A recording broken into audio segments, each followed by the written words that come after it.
comes in, and there she is, and they see each other, and something's awry.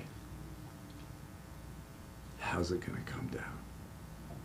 Yeah, there's some heightened stakes in a story like that. Okay? If you're playing the woman, then your intentionality has to be part of the raising of those stakes. If you're playing the man, your intentionality has to be part of raising those stakes. Meaning, how do I make it worse?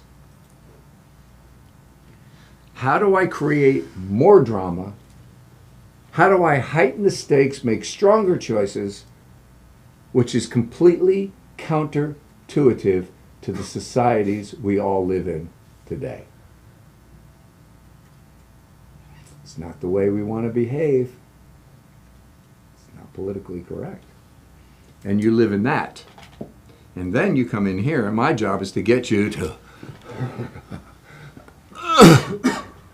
live in that. Don't make it so hard on me. Make serious choices. Understand what you're doing and get in there, and don't be pushed around by your fear and your insecurities and the way you think it's supposed to go. Screw you. Leave yourself at home. You'll be there when you get back. Get another part of you out here that's going to really play a bigger game and take some chances and make some serious choices and have some strong intentionality on what it is that you're doing. And then listen to the 30-minute talk I did on Tuesday and let it compound this to you, because this is the difference between you being a really, really good craftsperson and you just trying to sell on whatever it is that you look like for as long as you can. Because whether you're big, whether you're bald, whether you're old, whether you're young, whether you're tall, whether you're short, whether you're red, whether you're green, it doesn't matter. It's all going to change. And you're going to get what you get while you're in that category. So quit trying to hold on to something that's going to constantly change, and just be the amazing part of you that you are while you are that person. You know, pretty people have it made bad. They really do. Because pretty people, that shit don't last. Mm-hmm. Ugly people, you're lucky, because it can only get better. Mm-hmm. Shapely people, you're in trouble. You got to hang on to that for a long time. Unshapely people, doesn't matter. See, we got it all backwards, guys. We got it all backwards. You got to look at this thing and go, wait a second. What do I have right now? And how do I make this work? You ever stumble across a screwed up YouTube channel? I mean, have you ever stumbled across? I had a button last night. I was like, what the shit? It took me to, by accident. I was like, I didn't know stuff like this existed. And I clicked on this button, and I was trying to get somewhere, and it took me to plastic surgeries gone wrong in Hollywood. Oh my gosh. And I was like, what the shit? How did I get on this? But then the pictures that they put up there, of course, it's all the clickbait stuff. And I'm looking and I'm going, man, this is pretty bad news. And it went, top 10 worst plastic surgeries gone wrong. And I went, shit, what the hell I got to lose? Let me see what it's about. So I clicked on it. And I clicked on it. I figured I'll look at one or two. There's 10 of them. How long could they be? The clip's only 30 minutes. They're 3 minutes apiece. Let me see what the heck they're saying. Oh, actress so-and-so, who already had beautiful looks, and it's all narrated, already had beautiful looks, for some reason decided to get plastic surgery. And went in, and the plastic surgery went wrong, and this is what she looks like. Well, she tried to correct that and got another bad plastic surgeon, and now this is what she looks like. And I'm like, oh, geez, this is just nasty. And at the end of the thing, I got to go to the last one. You know, of course, they're going to save the screwed up one for last. And I go to the last one, and you know what it ended with? So, make sure, listen how stupid this is. Make sure you don't get a bad plastic surgeon. I'm like, is seriously? I'm glad I only took 4 minutes for this. I mean, this was crazy. But where am I going with this? What I'm going at is, look, guys, right now, this is it. This date is not coming around anytime. again. And whether you're having a great hair day or a bad hair day, I mean, whatever it is kind of day you're having, it doesn't matter. Your job is to make it work, is to get it to work. And not just get on the slide and go on the ride, but to get in there and go, okay, that movement right there, what were you trying to say with that movement? What were you trying to do with that moment? And you go, oh, coach, I don't know, I'm here. Well, yeah, this whole teaching and intention is about getting you here. And you go, well, I really can't. Yeah, you can't for a lot of reasons. In the other class, one of the actors just pulled up their phone and said, this is the reason. And I said, yeah, of course it's just one of the reasons. You get your head buried in the phone all the time. That's one of the reasons, a big problem, because it's speaking to you in generalities. You've got to learn to operate in specificity. You have to. This isn't an opinion. This isn't CBSI process. This is a hardcore, fundamental dynamic to the craft that will unleash you to the next level of your work. And I'll just give you the answers on why you won't do it. Because it's going to make you feel off. And you fill in the blank on whatever off means. Frightened, fearful, embarrassed, dumb, stupid, judged, criticized, ridiculed. Whatever undesirable emotion you want to put in that blank, it's going to make me feel that. And I can't feel that because my feelings are delicate and I need to protect them. You're in the wrong profession. Your feelings are tools. And you need to develop them. And you have to empower them. And you have to strengthen them. That's the point of this.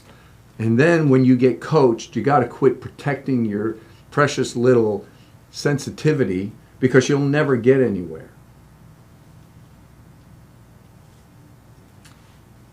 We put a new person in the master class, and I asked them today, what was your takeaway and what's different about this class as the other classes? And the comment was, you speak to this class differently. And my response is, that's because I can only speak to the ears that hear. You're in this class because you hear differently. You receive differently. I don't talk to the Tuesday day class the same way I talk to the Thursday day class. The ears aren't there to hear. So I can only teach to the capacity that you have the ability to receive it and to accept it and to apply it. That's what determines how you move forward. Your ability to assimilate and not be in the way of everything that's going on. That's what it's about. My job is not to embarrass you, is not to hurt you, is not to harm you. I am not an effed up person. I don't really have a lot of problems. I've been working for 40 years on my personal development to try to be the best possible version of the human being with this genetic makeup as possible. And my calling in life is to help other people do the same. There is no other catches. Ask anybody that knows me personally. My front doors are unlocked. Most people that know me know where the keys are. He asks for my phone, I hand it to them. Anybody has access to the core team has access to my calendar. That's me. There's nothing hiding in the closet. My job is to help you be the best possible version of you. Look me up online. Find something negative. The worst thing you're going to find is, wow, this guy really loves God. That's the most critical thing anybody's going to say about me. He's a God guy. You don't want anything to do with him. He believes in God. I think even Jesus. You better stay away. There are a few comments like that there, yes. Yes, there are. But that's about as bad as it gets. And look, I'm not up here I'm trying to establish something so that when you get up here, every time you get up here, you're like, all right, now it's on me. I got to work through my crap. I got to get to the next level because I want to operate at that level where I'm really interesting, because if I'm interesting, people will represent me, people will hire me, I'm going to be talked about in a positive way, and I'm going to get a career. Business is going to come my way. Can you chill this down a degree or two, please? Thank you. That's it. So let's get that. And I take the time at the beginning of the class to establish these things so that you can get in here and not have so much working against you. So whatever's working against you is totally the stuff that you still are challenged with. And that's okay, because that's part of life's challenges. But don't fight back. And when you see them, work at them from another level. Look for another way in so that you can take your work to the next level and trust the guidance, because my number one thing in here is to get you to understand what the writer is asking for. And then to teach you how to do that yourself. Not how I want it. I've been in enough jackass acting classes as an actor to see schmucks in there just directing people. And then feeling great because they got them where they wanted them to be. And then if you're just stuck with that, then you have never been coached. You've only been directed. I don't have an opinion on what you do outside of what I see on the page. And I'm looking at what is the writer writing for the internal dialogue, the character narrative, and what is being written in the dialogue. What do you need to say and what is it intending? Then what I'm talking about in this teaching is your internal script. And that's where you need to fill in the lines. You have to have an internal script. You got to know why you're doing something. And so when you're moving today, trying to get through your scenes, I'm going to be stopping you along the way going, wait a second, your pants are down right here. Explain this moment. Why did you do that? And when you go, well, I know you don't have information there. And if you don't have information there, it's blank. And if it's blank, that means, in the words of Daniel from the Wednesday class, it's bullshit.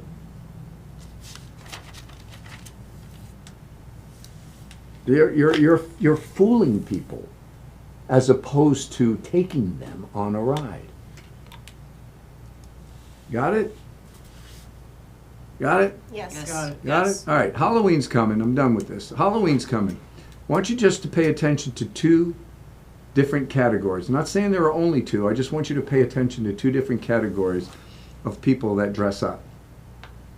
You got the one category of people who go online and they see characters and they buy it and it comes in a kit and they put it on their face with a rubber band that snaps around the back of their head and it drapes over their top of the body with some kind of print job on it saying, Spidey or Casper or whatever. Whoever the latest superhero is, whether Viper or whatever. And then, if the opportunity presents itself, you'll get around some serious Hollywood people. And you will not just see costumes, but you will see the characters come to life. And you'll be like, holy crap, I just met Count Dracula. It's the Joker for real. The Mad Hatter, or whoever.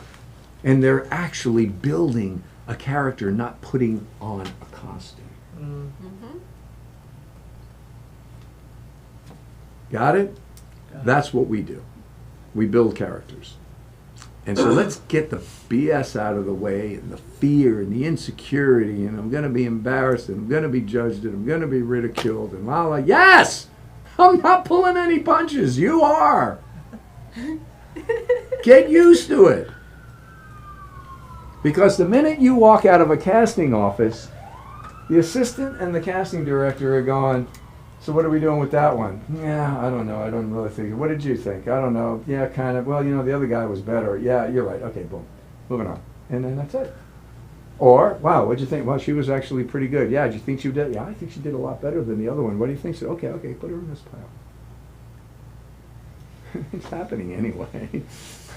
You're putting yourself out there and asking for it. So, get used to it. Work with intention. And if you don't know what it is, we're going to fill those moments. Don't go into petrified look. I do that. Fill it. Fill it. Say, well, why? Why? Common sense. Why? He goes over to the refrigerator, opens the door to get something. Why? Because he needed a drink. Why? Because he was thirsty. Why? because he just had this hamburger in the other room and he's out there with his friends, and what does he need to do? He's taking a break going on in there because he's got to get something to drink. And when he's in there, he grabs the refrigerator door and realizes it's sticky because somebody before him just grabbed it with a bunch of schmutz on their hands, and now he's got that on his hands, and he's got to reach in there. When he goes to get the water, it's half full, and he's like, what? Now he has an attitude. You build the story, fill in the blanks, guys. Let's move to the next level of books. You know, in the bookstore it says children books ages 0 to 3. I don't know what we're doing with those, but 3 to 5, 5 to 7, 7 to 12, whatever. You know, teenage books, good for ages so and so. All right. Well, do you notice what the size of the print and the amount of pictures in the younger books as compared to the older books? Yeah. Let's fill the book with information, not just a bunch of Pictures. Yeah. You create the pictures out of the words. So when we tear you open and we see all these green letters and numbers going up and down inside you, because you're filled, you're programmed. Why? Because you did the research and there's no gaps in you. And if somebody finds a gap in you, you're going to be excited because you go, oh, I didn't know that one. I'm going to add that to me.